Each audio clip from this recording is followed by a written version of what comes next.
Bismillahirrahmanirrahim. Just a little request for you, Brother Misam. If you can kind of like keep a track of time as well, because it's 6 a.m. over here and I'm planning to stop at 7.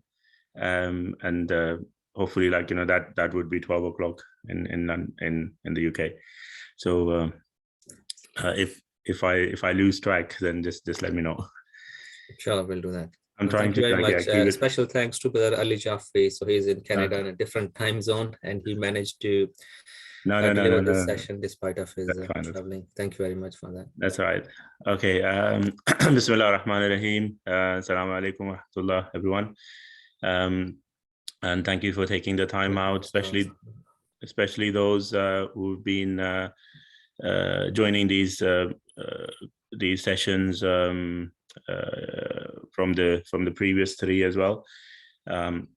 So inshallah, Madrasa Ulama's effort will pay off, and you would have learned a few new things from the various scholars and people who've been delivering these sessions. I think the aim was to cover a variety of topics within the madrasa setting, and give you some food for thought. These are short sessions, so they're not meant to be like all-day workshop where you dive into something, but it will give you some ideas on where to start and what to look for. So today's session is about madrasa teaching challenges and solutions, and it kind of follows on from the previous 2 sessions, those who have been with us in the teaching methods and creating that learning environment. Ultimately, we are dealing with challenges every day, and all these training sessions are for you to deal with challenges. As Brother Rahat was saying just now, to engage the students, one of the way is using stories or that two-way conversation. So that is a challenge, and everything that we've been discussing will be in some way a challenge, and the training courses will give you a little solution how to manage that. Not in every environment will be the same. Physical teaching, online teaching could have different challenges, but as long as we are thinking it from that perspective, where when you are teaching, it is a task, and sometimes it can be a challenge as well. So you are prepared for your task and to meet your challenges as well. So inshallah, everything will be good in that respect. So today we will cover a few things. It's a short session, so I've shortlisted a few areas that we can discuss today to help you realize the challenges. Some of them you would already be dealing with in your own ways, and then we'll have a little discussion on how we can deal with them more creatively or in different ways. So the first part would be my kind of like favorite topic, the madrasa and school divide, because I feel the child is in sort of 2 worlds, and we have to make them realize the madrasa is equally important as their weekday school. So we'll talk about that. How teacher recruitment is really key. I know most of you are teachers over here, but these days the madrasa teaching and management it's a very close function. So that's something you can, if you're not involved in, then at least you can feed back and say, these are some of the ways, and those of you who are involved in madrasa management as well, then that would be really good. I recently finished my MA, and my dissertation was in comparing madrasa teachers with primary school teachers. So I'll share some of my research as well in between, so you can see what's the situation out there in quantitative terms.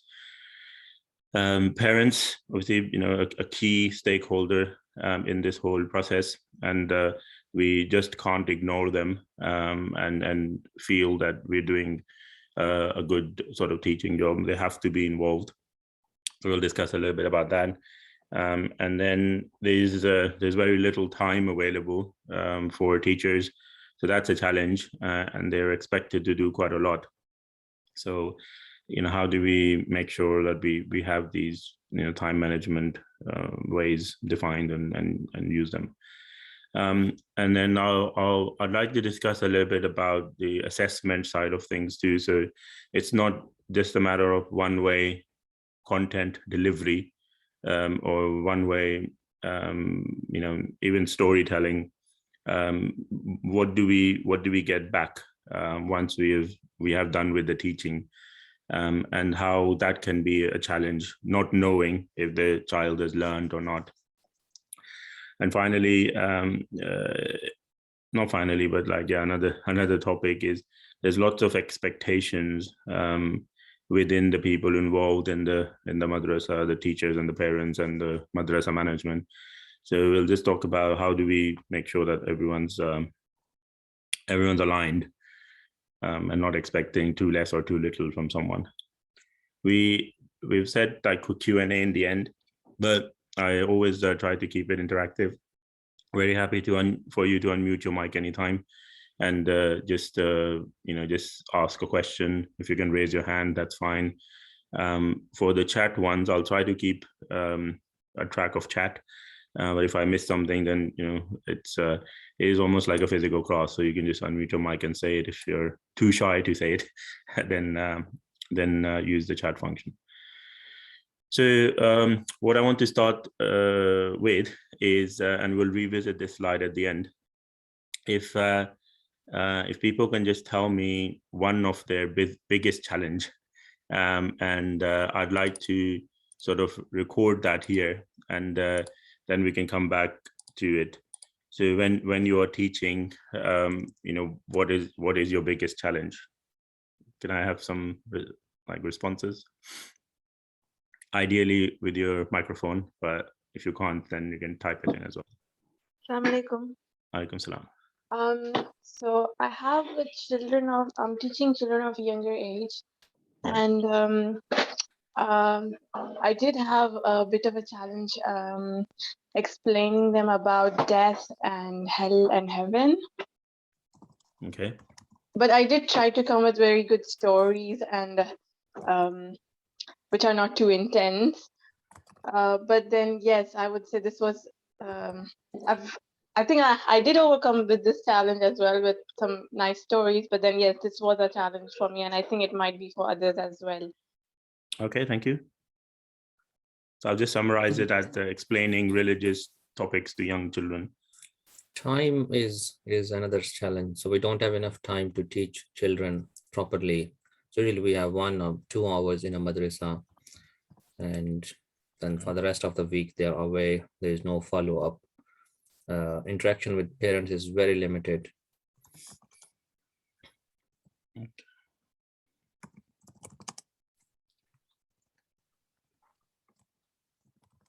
Okay, anyone else?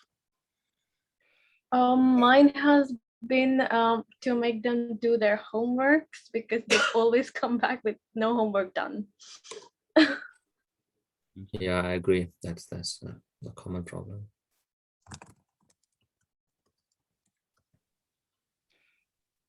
Assalamu alaikum. Yeah, my challenge is that my class are teenagers, to get them to interact.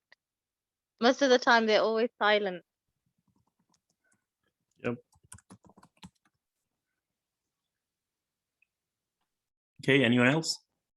Yeah, in the class that I teach, it's just a few children, but of mixed age ranges. So it doesn't, because there's only a few children, it doesn't justify splitting the class into 2, but then trying to have age appropriate material is difficult.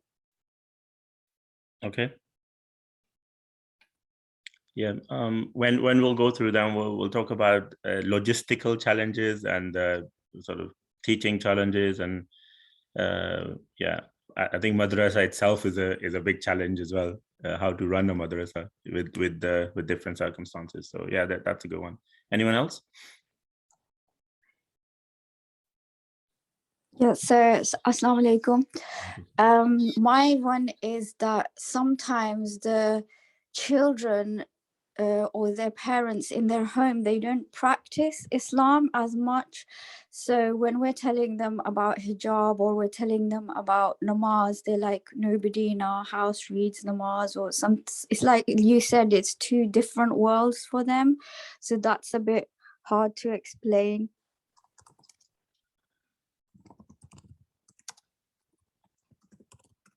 Okay. It's interesting to know, like, children would say, like, no one reads namaz at our home. They just yeah, say what they see, really. Okay. I had the same issue as well. The environment in their home are different to what I wanted to, what I explained to them, and they don't quite grasp that. Okay. Right. Okay, I think we'll stop with that. If you come up with any more, then let me know. I have got, I'd say, like 70% covered, but some of them are new. So we'll see at the end of the class and have a joint discussion on what we can do with these challenges. But yeah, very, very common challenges. I think they kind of exist in every madrasa. So call them like standard challenges, really. Okay, let's move on to the actual content. So, I mean, we all aware of this. This is just a little reminder for the teachers to keep in their mind. Most of us would have our own children going into schools, and they experience a very different environment. Just 5 days. There's a lot of structure in terms of what happens when, and that's followed. All the teachers, and they generally get that sort of school feeling, and it's very consistent as well. So they get the same feeling every time they go in. Not saying that some of those feelings can be bad as well, but at least like they know, like, where they're going, what will happen over there, and the reactions to certain things as well. So if they do something, then this is what the reaction would be. So everything is defined, and everything is set for their expectations. So they nothing comes as a surprise, and that's the kind of thing we are trying to get our madrasas to. So when they come to those weekend schools, they could be small things, and children have this sort of amazing capability of remember. They don't always say things, they won't write things, but they have a very good capability of comparing things and remembering things as well. So what happens? A very good memory and very good comparison skills. So if something happened in school, and sometimes in conversations you could tell, but this happened in our school, so they could relate an event back to the schools. And these expectations, in my sort of experience, I've visited a lot of madrasas across the UK. I've taught in one as well, an online one, sort of managed and run my own one, and all sorts of things. And up till now, I haven't been able to make the kids sort of realize that no, this is exactly the same environment. But that's the solution, and that's what we need to strive up to. It looks like physically or logistically or practically like sort of not possible to get up to that standard. I'm not saying like to do this or to get up to a certain stage, but we can't turn our madrasas into those big schools, private schools or state schools, or the other schools that they go to. But what we can do after realizing this problem, that there is a divide, is to talk to children. I think one of the advice I always give, and try and practice this, and you'll see that our teaching is very much sort of curriculum based, and we have a topic for that particular class, and that's all we're interested in that on that day. Religious teaching is very, very different. Religious teaching is like when you are shaping up the character of that child. In the school, they're learning things for a different purpose. So when they finish school, they get into that college, and ultimately they get into this in the world, and start doing some sort of a job and earning money, and those sort of, there's a whole sort of process of how education finishes up. But if you just have a little think of how religious education ends, so you are learning different things in the madrasa, and maybe then you learn through books or lectures or other things. But where are we trying to get to? You'll see like two different things: the purpose of school-based education and the purpose of a religious-based education, which could be a madrasa.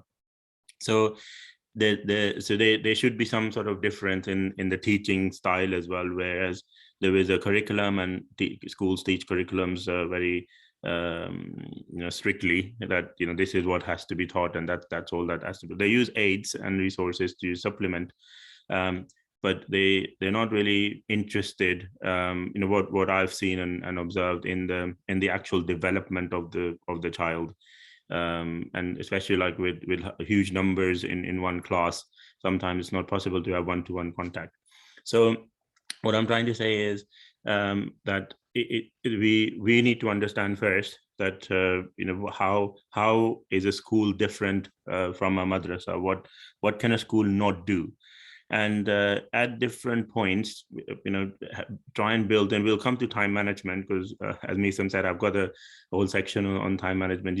Some teachers have only 1 hour, that they have their kids in, and some might have more hours with them, teaching different subjects. But within that time, there is content to be delivered, because you want to ensure that they are learning subjects as required for their particular ages. But at the same time, we need to start explaining them, or sort of making them understand this importance of the madrasa, and that is only possible where you identify some of the things that you don't get in schools, and that this will create that divide, and the divide is already there, but now they will have like a proper divide of the school and the madrasa situation. And one of the examples that I give is this sort of home based example. When and this is something you can relate to, and you can come up with sort of more examples, but every child will live in a different type of home. Some of them will be smaller, some of them will be big. In some houses they might have their own room, sometimes they might have to share their room, or the room layout would be sort of different, but their attachment to that home and their purpose to that home is the same. So home is where their family is, and even if they have to sleep in the living room floor or something, or have 3 people in one room, their purpose, or what they're getting out of their home, and the fact that every time they go somewhere, they have to return to their home. They find their parents in their home, and all the qualities of home makes it very irrelevant for them to realize what type of home it is. So I know, again, like maybe a bad example where sometimes there's no structure in the home, like everyone does things in their own ways. Things can be kept everywhere, and cleanliness might be an issue. It could be a lot of issues within their homes, but that purpose makes them love their home, and there's no place like home, as they say it. So one of the examples of where we can use it, it's not about the building, it's not about the the actual structure or things happen within it. to some extent it is. I'm not saying like, you know, it's completely not.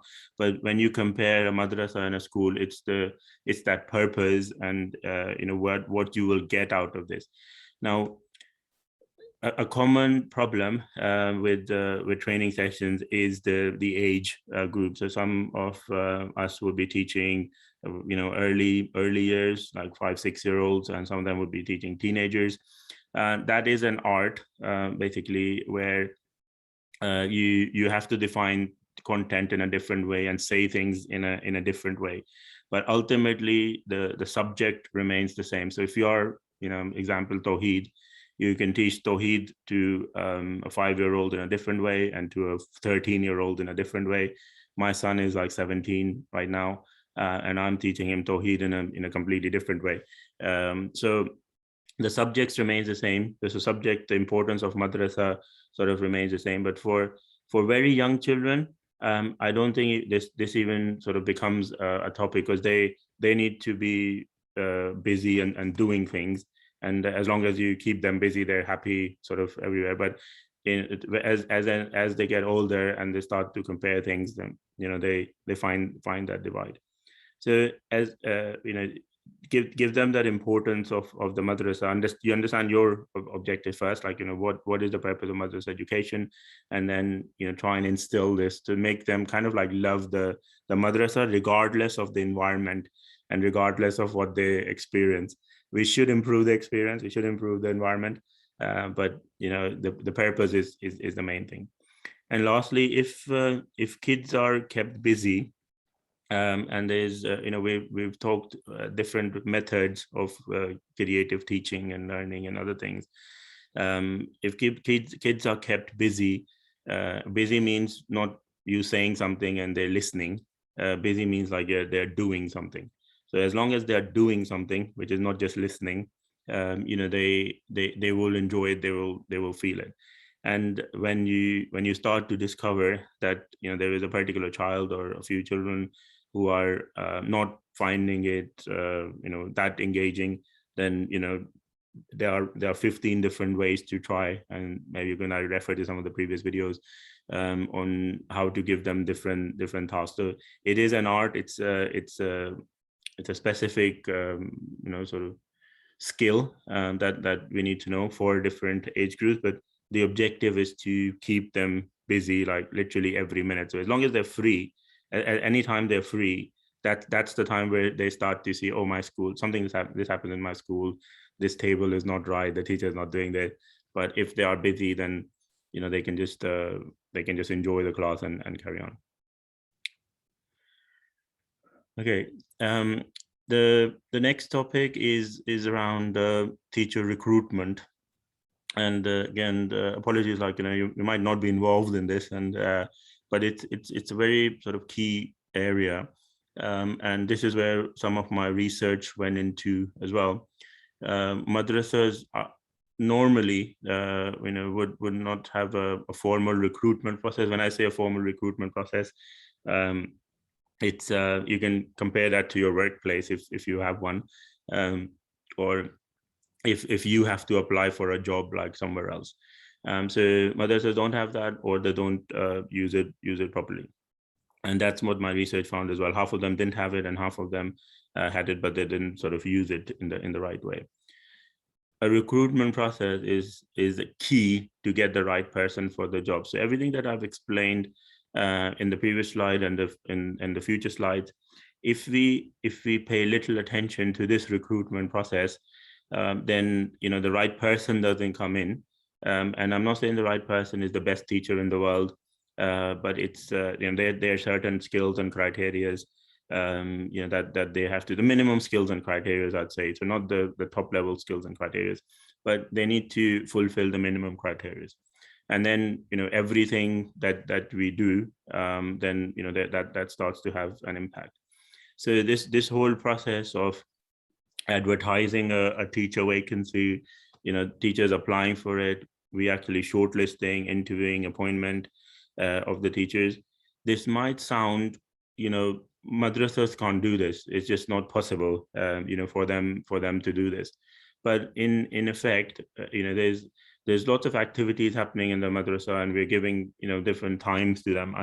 I know one madrasa who spends so much time in setting up a canteen, and they literally are so worried, like what will be in the canteen today and how much is it, and then counting the money and paying the suppliers and setting up the canteen. And there's one person just dedicated to maintaining a canteen in that short 10-minute break time.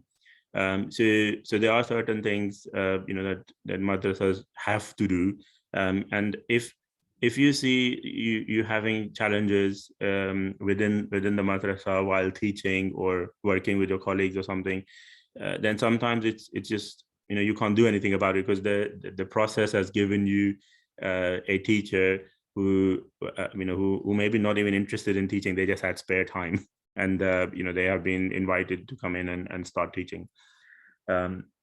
Once the person comes in, again,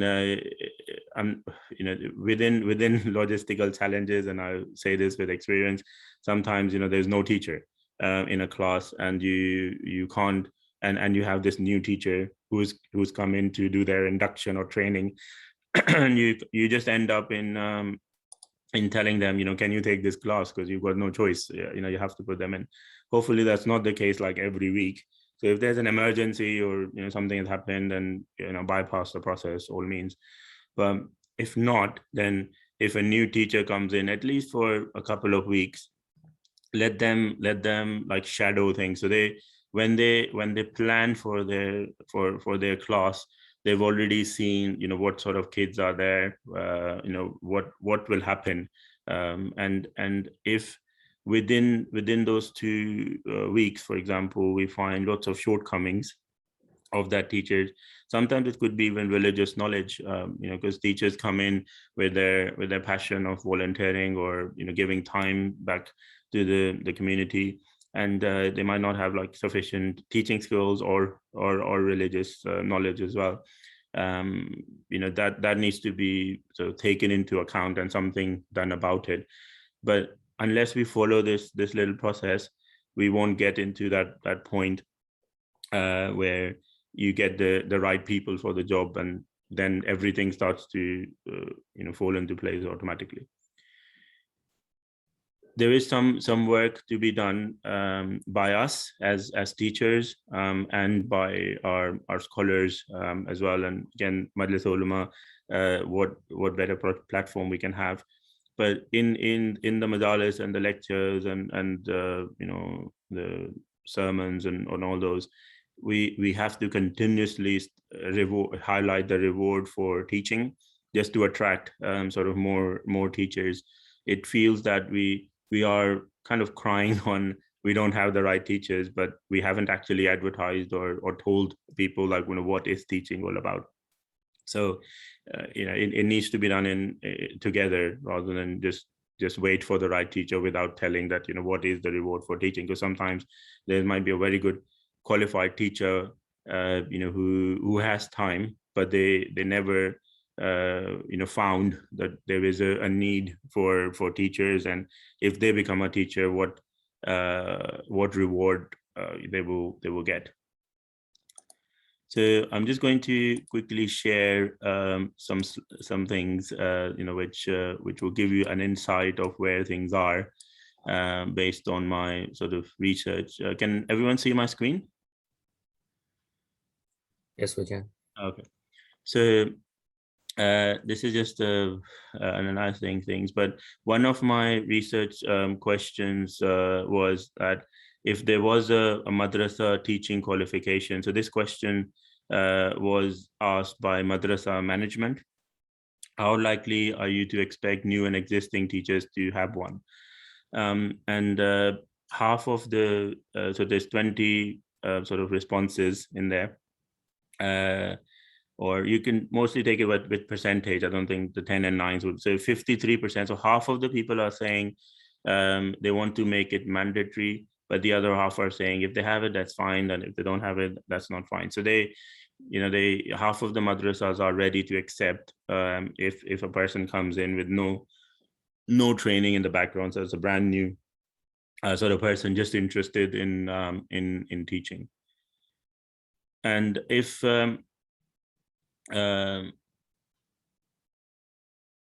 if we ask this question from the teachers, so like us, and ask them, do you want to undertake formal madrasa? So from a teacher's perspective, they all realize that they want to learn, they want to undertake like some sort of qualification. So they're ready to be trained, they're ready to be skilled. And very few of them say that, no, we can just become teachers. Like, so the mindset of teachers is that they want to become teachers, they want to be properly trained, and you attending these courses are an example of that. That's something to know, that teachers do want that. And then in the later slides, you'll know why they're not getting it. So when we ask the teachers, why have you not considered a formal qualification so far, you can see that 86% of them say that there's none available at the moment. So we have teacher training courses, but not something which is like a structured course to go beginning to end, and then you get a kind of a little qualification at the end. We asked the parents which of your child teachers is more professional, and as expected, 85% people say their teacher is their school teacher is more professional, and they regard their madrasa teacher as, I'm not saying like less, so it'd probably be less professional, not professional, but less professional than the school teacher. So the experience they're getting with their madrasa teacher is different from what they're getting with their school teacher. And it goes back to that earlier thing, that in the recruitment process, madrasas are not clear on which one to hire. So half of them are getting new teachers in who have no experience or no qualification or skills in there, and the madrasa teacher is saying there's none available for them to become a professional teacher. When I ask the parents, how are you satisfied with the quality of your child's madrasa, again you see that half response, where there's a big divide. Half of the parents are happy with the child's madrasa and the other half are not happy. And later on, I mean, this is a 13,000 word dissertation. So later on, I've discussed this, where the half that say that they are not satisfied, they're probably more engaged parents, and they know what's happening within their school and how they compare. The people who are satisfied, I've kind of just considered that madrasa is a place where everything is happening right, and I'm just happy that my child is going to a madrasa. This was an interesting one, and where I asked some religious scholars that is there a requirement for madrasa teachers to be qualified like religious teachers? So do they need to be trained before they get into teaching? And again, you can see 53 and 47%. So there's no standard as such, and this is something that I've argued and concluded that we need to be on one side and create a standard that teachers need to get to this point before they get into the madrasa, because otherwise we will have all sorts of challenges and no ways of dealing with those challenges. And then this bit about teaching skills and religious subject knowledge, all the scholars, this is where you see a majority. So the majority of scholars are saying that it's not just the teaching skills, religious subject knowledge is equally important. And that's why when Majlis Ulama is designing these training sessions, there's always a religious subject section in there as well. So it's both areas, not just that if you are a qualified teacher, it doesn't mean that you are a good madrasa teacher as well, because you may not have enough religious subject knowledge. So there's a lot more to this, but that just gives us an idea of what's happening out there in the world and where we need to take our standards to. So any questions so far? Is it going in the right direction? I realized I've been talking. Oh, it's really good. Thanks. It's Yeah. really Very interesting. interesting. Okay, thank you. We'll have a discussion. So note down your questions, and as and when they come, like just be happy to to unmute your mic and just interrupt. It would be ideal, like if it was a physical class, then it's easier to interact. But we'll just make the best use of resources. So parents, someone mentioned in the beginning that you don't get to engage with parents a lot. Again, very standard challenge, and it's a half problem. So it's half of the problem is with the parents, and the other half is with the teachers as well. Parents would really like to leave it to the teachers and say, my child has gone in, you teach them, and that's it. They might end up in even not practicing anything at home, but they have ticked the box that I'm giving my child religious education. It's like, it's like another example. I won't give that right now. What we can do to that. So we have to, parents have done, their part. They just said, okay, I'm just going to drop my child and pick my child, and that's my job done. But let's do something with parents and make them do some parenting.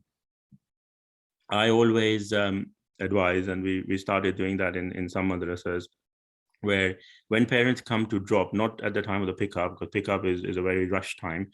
When they come to drop, they would definitely have some time after dropping, which they may have planned for other things. But you can get like 20 minutes, half an hour from them if it's sort of scheduled. But when they come to drop in, and this doesn't need to be a madrasa teacher or the Maulana or anyone, this needs to be organized a little bit in advance, but get the parents to come into the school, whether it's your center or another like premises, but let them come in and have these 15-20 minute sessions. Don't make it just a drop off 15 minutes 15 meters away from the school and the child runs into the madrasa. Get them to actually come in, and somehow if we can get even the mosque management to help in there, then have some speaker or something, but let them come in and have some discussion around madrasas. And this can be a separate topic to discuss, but let them come in. And the parents need to be engaged on a regular basis. They actually, that's the work they actually like doing. So because they're used to that from their school side too, where people have to sign diaries or acknowledge a message from their children, from their teacher or something. But as long as you have some sort of note, or sometimes you have parent communication books or something, get them to at least do a signature every week. Either one of the parents, so not brothers and sisters or elders or someone, but one of the parents. Hopefully slowly and gradually they can read what's written and start to sort of get into a little bit more about what's happening in their school. Recognizing parents have helped in some places as well, where if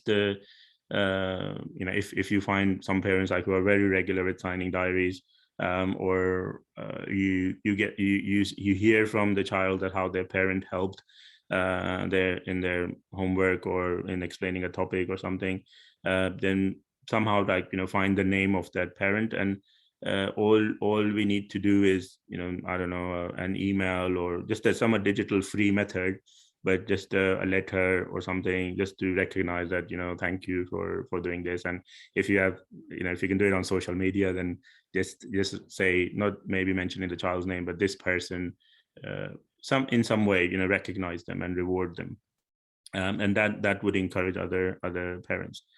And like I'm talking about these parent classes, some weeks get them to come inside the madrasa, obviously not like right in the middle of the class, but somehow like get them to see the madrasa. What I notice is parents actually never get to see the classes. They're just outside always, so they're not inside the madrasa. not disturbing anything, but somehow get them to just see that, that's where your child is sitting, just from far away. There's, people may have questions about like, child safeguarding and issues and all that. There's no, safeguarding issue if you're not interacting with the children, if you're just like somewhere far away looking at something, and they're part of the same thing, community. You have their contact details, all sorts of things. So, once they come into the madrasa, then they start to feel, no, this is real, and they are part of it. I completely understand that madrasas are very thin on resources. So we sometimes there's no teachers, there's no admin. One person is doing like 15 people's jobs. But when we are giving feedback, and teachers, I'll come to that in a second, but teachers needs to be giving a lot of feedback to madrasa management. And you can even make it a formal email, not just a passing like verbal comment, but I find emails still quite good. But every now and then, like, what you feel, because it's when you get into teaching, it's a responsibility. You've taken that job on, and like we say in Urdu, like hujjat tamam karna. So teachers need to do that hujjat tamam thing, where they say, madrasa management, do this, we need you to do this, we need you to do this, we need you to do this. And sometimes, they may come with, volunteers, or if there are volunteers for this parent visit to the madrasa, obviously all planned and recognized, but they might have like one person in just to help with getting parents inside and then leave them outside again. So this is not teacher's job as such, but it will make the teacher's job easier if this happens. Brother Karar, I see your hand up. So is it from now or later, earlier? Assalamu alaikum, brother. Can you hear me? Yes, we can. Yeah. It's from now on this topic, as you mentioned, like bringing the parents into the madrasa, or getting the parents engaged at home. What I find some problems is that the parents' religious level is low, and they are unable to help the children. So some of the parents that I've spoken to as well, like you should speak to your child, get them to read the book or ask them. So the parents, they don't take that responsibility, because if they try to help the kid will ask them the question, and then they'll struggle to answer. So somehow they try to avoid that, being in that position. Although I've suggested for them to, like, just when they pick up a drop on the way home, just ask the kid, what have you learned? So in that position, the parent doesn't have to have the knowledge. They can just check if the kid is learning and help the kid retain that information. Is there another way in your, you can suggest that we can help the parents to be more engaging in supporting their children if they feel low in confidence themselves? Yes. So that was, I thought that was so I touched on it a little bit around the second point, where once we are inviting the parents to come in the beginning of the madrasa, if you have a resident alim or a local scholar or someone, then when they're coming in, so this is nothing to do with the classes side or the actual running of the madrasa.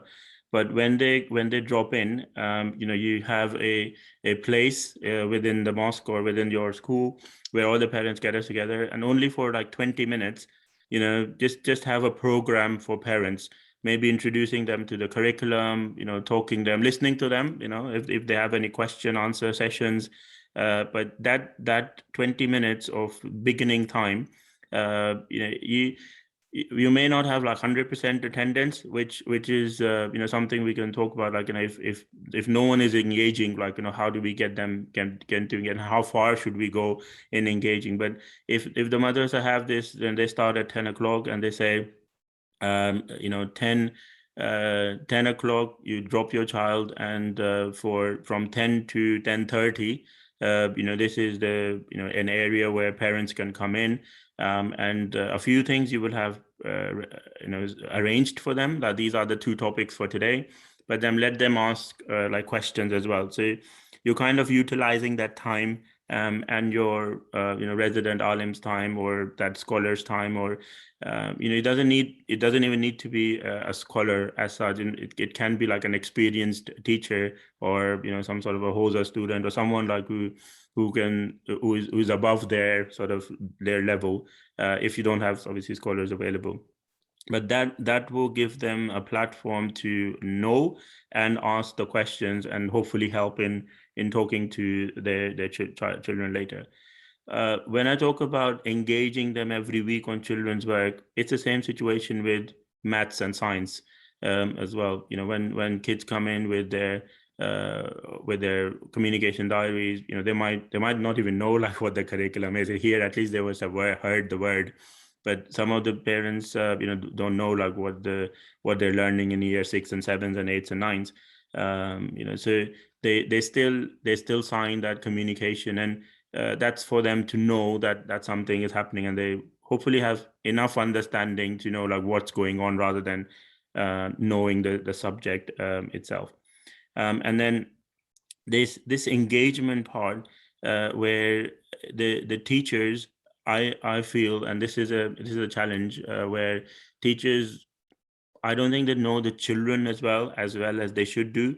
So they would be interested in that subject, transferring the subject knowledge or transferring the content into the children, but understanding like how each child behaves, or how they learn, or what they need to know. They need to be that guide for or the go-to person. I'll come to that in the next slide. But in doing so, is if somehow, and this is a bit of an art, but if somehow they can understand that this child's parents actually have got no religious knowledge, or little religious knowledge, that is a feedback that can be highlighted back, and in some cases you may be able to do something about it, but you can't really educate. The focus of the madrasa is not the parent education, so you're kind of like creating a complementary way of while the parent is there, utilize that time. But this needs to be raised to the madrasa management, to your local scholar, and they using multiple ways. As long as this thing is identified, they can do something about it. And hopefully this is not very widespread. These days, because of the level of information, parents have some understanding, but if they're really behind, then we can use these other ways. Okay, so we come to time management, and we recognized that madrasa teachers have got very limited time, sometimes just once a week. So this planning is key. This is where you know that you have 50 minutes, and in the 50 minutes, 5 minutes for this and 10 minutes for this, and leave some sort of contingency time in between as well. We've talked and trained all of you on lesson planning, with actual lesson planning templates in there. And any I should have mentioned in there, anything that you expect to happen. So it's kind of the word is quite heavy, like risk management, which I teach separately, like in different places. But if you know of any risks, so a risk is something that has not happened, but it is about to happen, or it may happen. So if you know that something may happen, then it's easy to think, if this happens, I will do this. So your lesson plan is your subject plan, your content. But if you know that there's one child who doesn't engage, let me have some strategies ready on what will I do, or some other work or activities ready for them if they do this. So if this happens, I will do this. If this happens, I'll do this. So it all goes back into that planning. And usually madrasas would have a timetable available, and you can try and plan as far ahead as you have the time. This defining roles is also important. Sometimes madrasa teachers are just given roles. You have to do this, you have to do this, you have to do this, and that's where they're it's tricky, but it needs to be a conversation. There needs to be a discussion on if you take on another role, even if it's like, selling books, for example. Like if someone needs a book, like talk to that teacher. Or this teacher has to take attendance, for these 5 classes, or I don't know, something like this teacher has to do the admin side. If someone brings in this and do this, whatever the task is. If someone comes to anything apart from teaching, there needs to be a serious discussion on what that will impact, and they feel that they will impact the teaching, because then you will have less time to do what you actually need to do. And finally, teachers have to decide how to teach. You get a lot of I'd say not pressure, but you say we have to do it like this, or do it like this. This is something new that you have to introduce. That might not be appropriate. Your class is in a different mode. The kids have different levels, age groups, whatever. So the teachers need to be firm in the fact that, okay, I have this way, question me on my way of saying it, and then we'll talk about it and make the way as best as possible. But ultimately, you have to decide, this is what I'm teaching, this is how I'm teaching, and this is how I'm in the next slide, like how I'm assessing as well. There's lots of again, time management techniques in there, but the key thing is planning. As long as you have a plan, and you, including that plan, you have this if-then analysis. If this goes wrong, I'll do this. If this goes wrong, I'll do this. Then you'll be in a better place to deal with the challenges. Just conscious of time, I think we should have about 8 more minutes. So I'll try and finish these in 2 things, and then we'll have a discussion on question and revisit our criteria as well. So within the assessments, again, I'd like to think you to think like in this way, where in the normal school, you will move on to year 1 to 2 to 3, and unless a child is like really behind, they don't get any like sort of extra support. I've never seen anyone like who have stayed in year 1 in Pakistan. Like you have to pass year 1 to go to year 2, and otherwise you stay in year 1 for a very long time. But here we move on to the next class, like when the year finishes and you finished a class. So the assessments might be there, but it's at these primary levels, it's not that much of a problem. Madrasas are very, very different. So in madrasas, what the kids are learning, they are learning content and knowledge that impacts their life, then, not like in future. So if a child learns mathematics or science or something right now, that's just like knowledge for them. They don't have to apply anything. Madrasas is very much about application. You can do this, you can't do this, you have to do this in this way, and those bits. So the assessment is equally important. When you have taught something, there's not you don't have a lot of ways to understand at present if the child has actually learned this or not.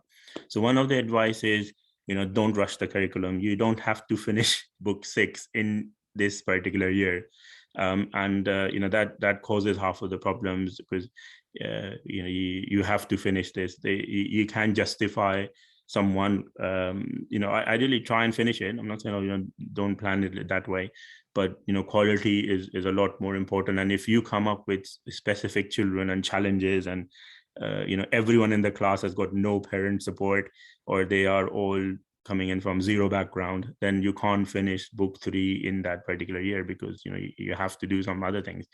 So it's justify that and be firm. The children cannot feel that this teacher is not approachable. So they need to feel that the teacher is there and they can talk to the teacher. And for that, in my lesson plans, I keep some time in. Rahat gave a great example about this cross-questioning thing. So whatever the kids like, have some sort of a dialogue with them, and make them talking. There are lots of topics that you can just ask an open question and you'll definitely get answers, because that's something they all know about. They want to participate and they just talk. Like they were talking about this brand question, you can talk to them about coronavirus. They'll be really interested in that, or I don't know, some sport related topic, but leave some time for this engagement. So this is not anything to do with the subject, but now you're building that connection. And if that connection is built, then the child starts talking to you, not just from a subject perspective. The subject is one thing, but they will ask questions. Why is like this? And with this dialogue, we're teaching them to ask questions. You ask a question, they give an answer, you ask another question, and then they get into that mode where they ask a question and you answer, and they ask a question again. That thing continues. And please try to get out of the multiple choice assessments. They are a good way to assess knowledge in a quick way when you end a topic, but if just within a class, if you ask a question, let's say on Homs, for example, and everyone says 20% or 1/5 or something, then they have got that. Somewhere you see one person either saying like 25% or something else, then but random questions within the class, and you can this could be part of your assessment. Have a question or two questions, and within that class you've asked that, and I would always have like a little notebook of this recording, like what's going on within class, and you have your names of kids on the left hand side, and then just different notes about them. This person, quickly just writing that yes answer, and in your template you can build your own template, depending on what you're planning to do, or in the lesson plan as well. But just have a few ticks that these children understood this, and you kind of like discharging a responsibility at that point where you have taught them about Homs, and they've got it and you've ticked it. At that point, later on, whatever happens, everyone's different. The diet is from Allah, but you've done your bit at that point.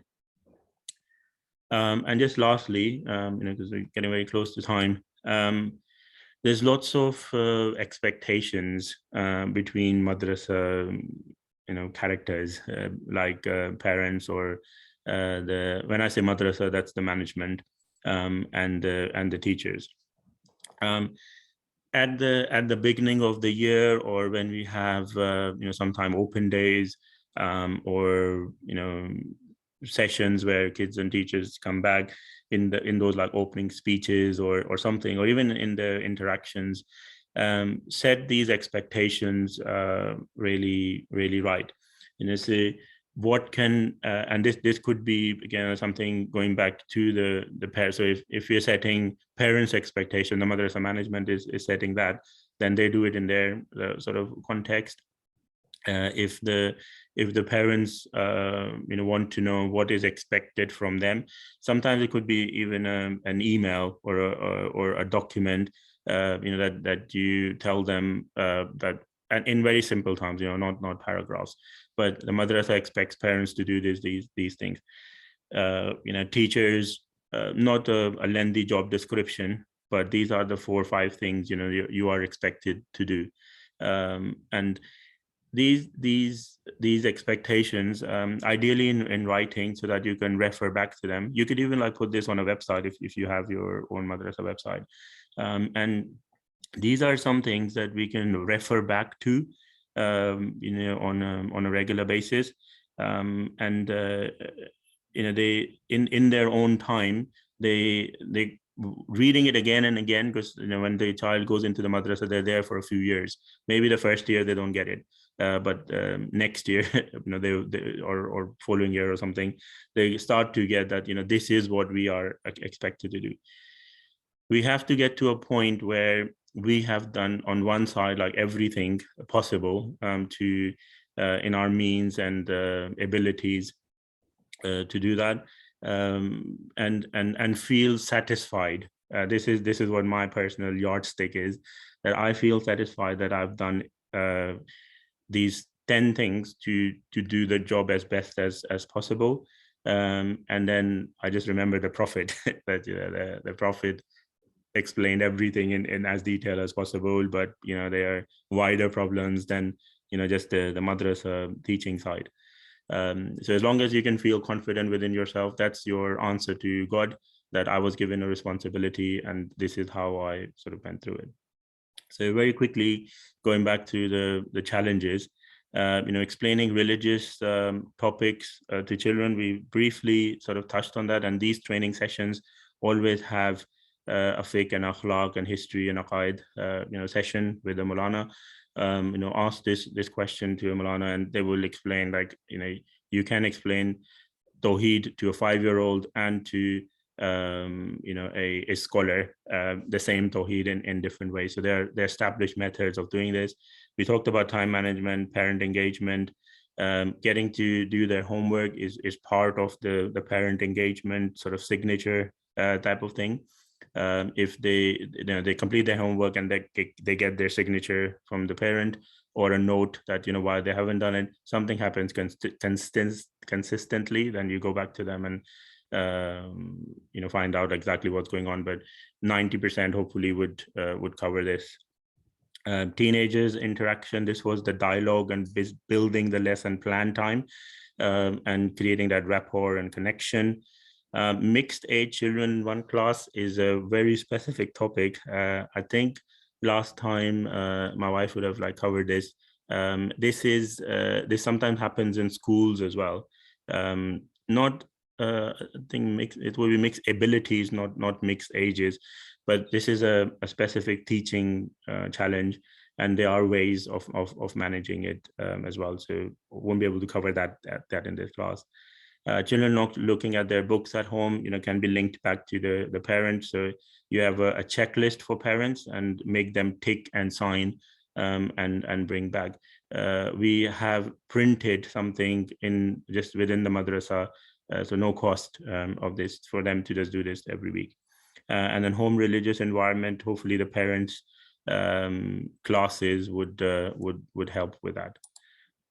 So I'll just end with this, and this is the ending of all my slides, that you as a teacher, think of yourself as you're not anything less than a doctor or a fireman, and everyone would know how important a doctor or a fireman could be. And I even say, not in some ways less than a scholar or even a prophet, because you are doing that same job to the children in your way. It's not just a job or a volunteering activity. All these people, doctor, firemen, scholars, prophets, they all have a responsibility that they fulfill. So if you take that responsibility, and I'm very happy to see from my survey, it shows that the teachers are taking this as a responsibility, then they'll be able to do everything. If we do have time for questions, I don't know what time is it in there. According to me, it should be 12:08. But if I have time for questions, if anyone wants to ask, or inshallah, I'm available whenever someone needs to contact.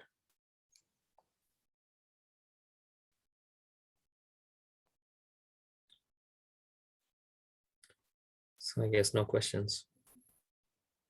That means two things. Either everyone's asleep or No, mashallah, it was really brilliant. We really actually learned so much stuff. Yeah, there's no questions because you covered everything. Not from us anyway. Yes. No questions. We're still absorbing, Ali Bhai. Yes. Okay. Yes, we are. I think I'd like to mention, this is what we offer, usually, that it's an ongoing thing. Like, teachers need to be in a network and things happen, and we're always, myself and my wife, she's a proper teacher. I'm not a proper teacher really, but we're happy to help in situations. And sometimes madrasa teachers, they do send emails or WhatsApp messages or something, that this is the question, what do we do? So we're always available, happy to help in any way. Thank you for your time. Thank you very much, Ali Bhai, and thank you very much, everyone. So we will have a break now. So the next session would be at 1 p.m. I'll leave the session open running. So if you want to leave, you can join back again. But please be back by 1 p.m. Thank you.